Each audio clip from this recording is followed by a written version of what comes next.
Settlement पे क्या रोक लगी है, किस कारण से सेटलमेंट पे रोक लगी है। कोई भी बैंक या एनबीएफसी कंपनी अब सेटलमेंट नहीं करेगा, फिर चाहे आपका अनसिक्योर लोन है, सिक्योर लोन है, scooter, motorcycle, car, jeep, truck, बस, मकान, दुकान, जमीन जायदाद, फैक्ट्री, कारखाने का है, स्कूल का है, कॉलेज का है, बंगले का है, कोठी का है, या आपका कोई शोरूम का लोन है, क्रेडिट कार्ड का है, गोल्ड लोन है, अन्य किसी भी तरह का एजुकेशन लोन है, सीसी लिमिट है, ऑडी लिमिट है, या अन्य किसी भी तरह का कोई भी लोन है, अब उसमें सेटलमेंट नहीं होगी। साथियों, आज मैं मुंबई आया हुआ हूं। अगर आपको या आपके किसी भी यार प्यारे रिश्तेदार को लोन से रिलेटेड कोई भी दिक्कत परेशानी है, आप मुंबई में ही रहते हैं, तो आप मुंबई में मेरे से पर्सनल मीटिंग कर सकते हैं, पर्सनल एडवाइस ले सकते हैं। फिर आपका लोन चाहे 2 करोड़ का है, 5 का है, 25 का, 50 करोड़ का, जितने भी करोड़ का आपका लोन है, लोन से रिलेटेड जो भी डॉक्यूमेंट्स आपके पास है वो सभी लेके आप मेरे से पर्सनल मीटिंग कर सकते हैं, पर्सनल एडवाइस ले सकते हैं। मुंबई में हमारे साथ जुड़ने है, क्या प्रोसेस है, आपकी स्क्रीन पे कमेंट बॉक्स के अंदर एक नंबर आया हुआ है 9306347314। इस नंबर को सेव करके व्हाट्सएप मैसेज करें, तुरंत प्रभाव से रिप्लाई आएगा कि कैसे आप हमारे साथ टेलीफोनिकली जुड़ सकते हैं, पर्सनल मीटिंग कर सकते हैं। तो सेटलमेंट कोई भी बैंक या एनबीएफसी कंपनी करता क्यों है, और क्या कारण है कि हर 3 महीने के बाद सेटलमेंट या तो होती है या उसकी स्पीड बढ़ जाती है, या ये बोलना शुरू कर देते हैं कि अब सेटलमेंट नहीं होगी। क्योंकि जितने भी हमारे देश में बैंक एनबीएफसी कंपनी है, यानी कि हमारे देश में 100 से भी ज्यादा बैंक एनबीएफसी कंपनी काम कर रहे हैं। हर बैंक और एनबीएफसी कंपनी का एक नियम है कि वो क्वार्टरली अपना लेखा जोखा देखते हैं, मतलब हर 3 महीने में अपना हिसाब करते हैं। इसको बोलते हैं क्वार्टरली क्लोजिंग। अब जब भी 3 महीने में होती है, अब 3 महीने में होती कब कब है, मार्च, जून, सितंबर जो कि अब चला हुआ है, दिसंबर, और उसके बाद फिर मार्च, यानी कि एक साल में 4 बार। सबसे ज्यादा प्रेशर कब आता है, मार्च के महीने में। वैसे तो हर 3 महीने में जब भी क्लोजिंग होती है तो चवन्नी छाप सारा अपना जोर लगा देते हैं साम दाम दंड भेद, क्योंकि इनका इंसेंटिव बढ़ जाता है, कमीशन इनकी बढ़ जाती है इस महीने में, जिसको बैंकिंग की भाषा में इंसेंटिव कहते हैं। और कहते हैं कि मोहब्बत और जंग में सब कुछ जायज है। अब ये करते क्या है चवन्नी छाप, लोगों को परेशान कर रहे हैं, हरास कर रहे हैं, गाली गलौज कर रहे हैं, सेटलमेंट के लिए लोगों को प्रेशराइज किया जा रहा है। बहुत से आदमी हमारे पास कमेंट कर रहे हैं कि सर सेटलमेंट अब हो ही नहीं रही है, ये चवन्नी छाप बोल रहे हैं कि अब सेटलमेंट ही बंद हो गई है। सबसे पहले तो कोई भी बैंक या एनबीएफसी कंपनी सेटलमेंट क्यों करता है भाई? कोई आदमी ने आपको 10 लाख रुपए दिए हैं तो वो 2.5 लाख रुपए क्यों लेगा भाई? उसने तो ब्याज पे आपको पैसा दिया, इंटरेस्ट पे दिया, उसको तो अपना इंटरेस्ट भी चाहिए, ब्याज भी चाहिए, और उसने उसमें लिखवा रखा है कि मैं प्लेंटी भी लूंगा, जुर्माना भी लूंगा। अब क्या कारण है कि वो आपसे प्रिंसिपल का भी 25% लेने के लिए तैयार हो जाते हैं? भाई वही लगी फटने, खरात लगी बटने। अनसिक्योर लोन है, इनको पता है अनसिक्योर लोन में इसका बिगड़ेगा तो कुछ है नहीं, ज्यादा से ज्यादा चेक बाउंस का केस कर सकते हैं। इनके पास ब्रह्मास्त्र है, सबसे बड़ा हथियार इनके पास यही है। अगर ये इनका चला दिया इन्होंने, इनके पल्ले घंटा नहीं है। फिर तारीख पे तारीख मानने सुप्रीम कोर्ट तक जाते थे 40-45 साल लग जाते हैं। बस आपको एक दिक्कत परेशानी का सामना करना पड़ेगा, चेक बाउंस में आपको उसमें बेल लेनी पड़ेगी, जमानत करवानी पड़ेगी। उसके बाद तो तारीख पे तारीख लगेगी, ये 50 बार फिर आएंगे आपके पास वो केस चलते चलते कि भाई साहब सेटलमेंट कर लो, कोर्ट में ही आएंगे। और जो ये 138 का चेक बाउंस का केस है, ये कॉम्प्रोमाइज के लायक है। इसमें कॉम्प्रोमाइज हो सकता है, समझौता हो सकता है। कभी भी केस चलते चलते म्यूचुअल अंडरस्टैंडिंग में दोनों पार्टियों की, बैंक एनबीएफसी कंपनी की और आपकी, जब मर्जी उस केस को खत्म करवा सकते हैं। उसको कानून की भाषा में क्वैशिंग कहते हैं, यानी कि उसको जड़ से ही निकाल के फेंक देंगे, केस की जड़ ही खत्म हो जाएगी। फ्यूचर में वो वाला केस कभी भी कोई भी बैंक या एनबीएफसी कंपनी अगली कोर्ट में उसको नहीं ले जा सकती, जैसे ही आपकी सेटलमेंट होगी। अब ये सेटलमेंट करते क्यों है? वही लगी फटने, खरात लगी बटने, ऐसे तो कोई खरात नहीं बांटता भाई।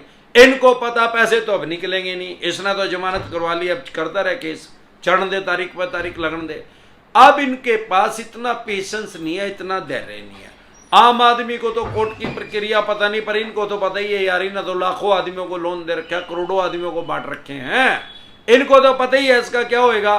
पहले जितना साइकोलॉजिकल प्रेशर में लिया जाओ ले भी है, लेकिन एक बार चेक बाउंस का केस हो गया तो प्रेशर रिलीज ही हो गया, फिर इन्हें भोगते रहने तो 2 साल की जेल, 10 साल की बास करके इनको 125 साल की करवा दे भाई। तो फिर ये सेटलमेंट के ऑप्शन पे आ जाते हैं, और सेटलमेंट का लेटर एक बार इशू नहीं करते। एक बार क्या कहेंगे, आपको ऑफर करेंगे भाई ब्याज प्लंटी जुर्माना हटा देंगे, प्रिंसिपल दे दो। आपने अगर सेटलमेंट करनी है तो सेटलमेंट करना भी अपनी फाइनेंशियल डेथ करना है, पैसे हो तो पैसे दे दे, मरो या सांप अपने गले से निकाल लें। लेकिन अगर मजबूरी है तो सेटलमेंट भी अगर आप करेंगे तो फ्यूचर में आपका सिविल खराब कर देंगे।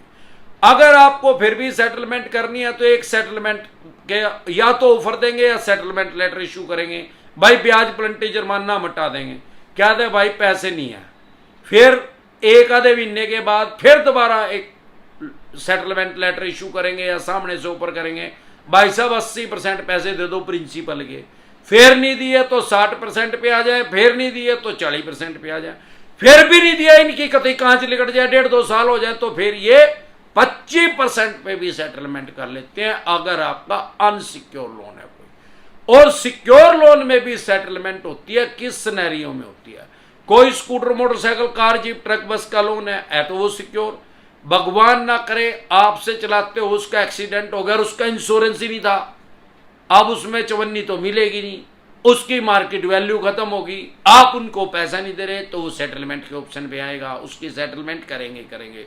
या इन्होंने आपसे गाड़ी को रिकवर कर लिया, उसकी ऑक्शन कर दी, बोली कर दी, वो बिकी कम में, जो बैलेंस पैसा है उसमें भी ये सेटलमेंट करेंगे। वैसे तो वो सिक्योर लोन है, लेकिन अब उसका नेचर चेंज हो गया, बोलने में तो सिक्योर ही रहेगा लेकिन अब वो अनसिक्योर हो गया, क्योंकि उसकी एवज में जो बैलेंस पैसा है ये आपकी और कोई प्रॉपर्टी को अटैच नहीं कर सकते या किसी और गाड़ी को अटैच नहीं कर सकते।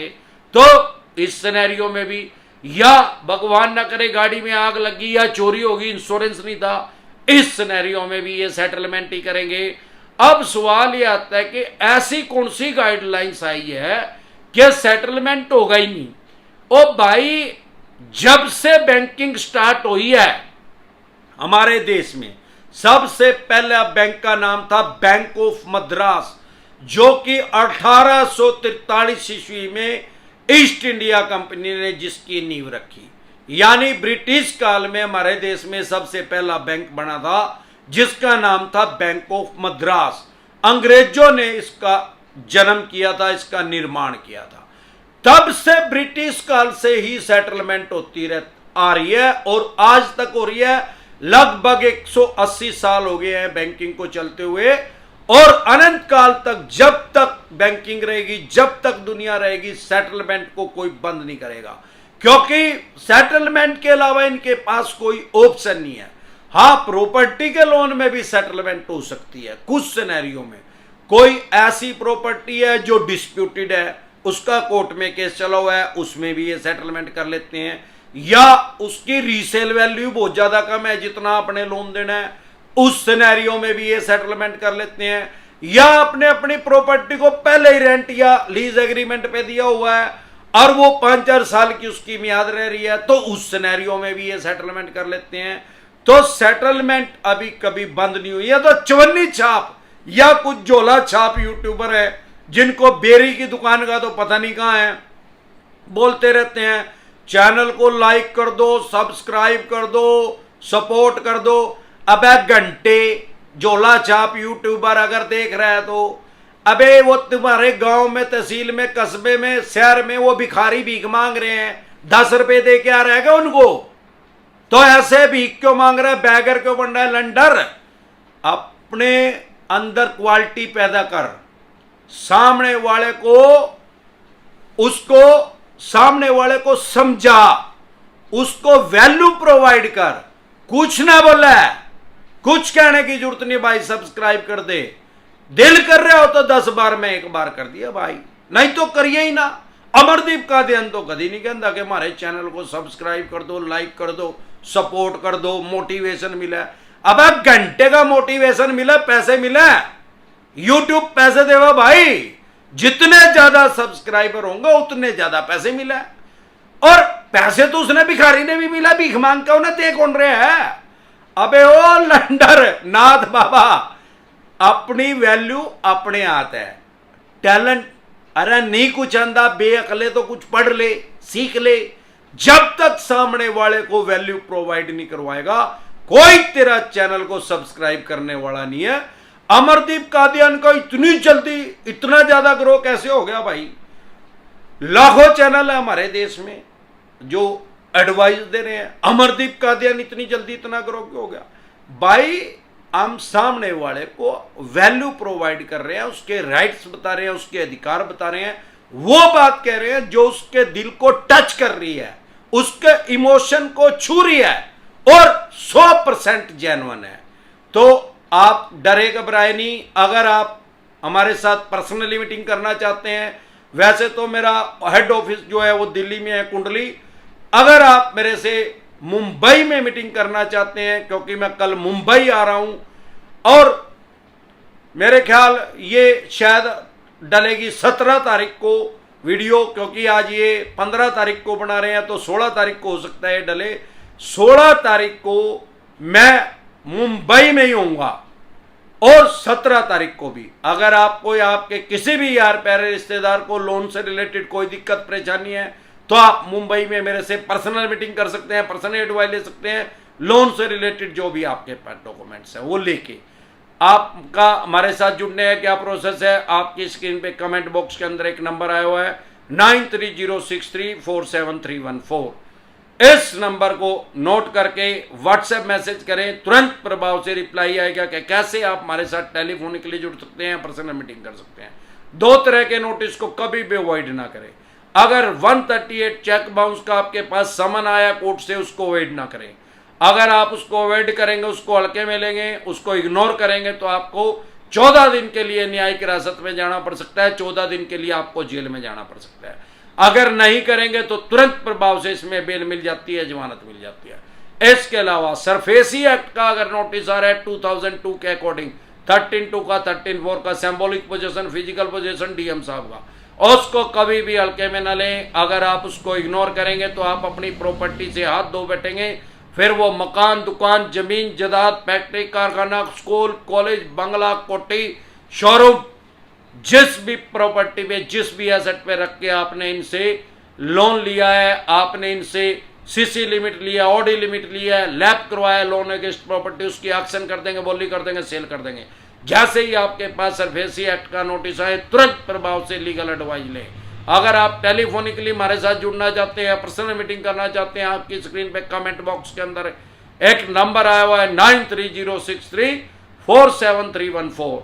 अगर आप मेरे से अहमदाबाद में भी मीटिंग करना चाहते हैं तो हमारा वहां ब्रांच ऑफिस है, दिल्ली दरवाजा, दिल्ली दरवाजा के नाम से जगह है, वहां पे हमारा ब्रांच ऑफिस है। वहां पे आप हमारे से पर्सनली मीटिंग कर सकते हैं, मेरी टीम से बात करके। एक बार जोर से मिलकर नारा लगाएंगे, जय ससुराल वालों की।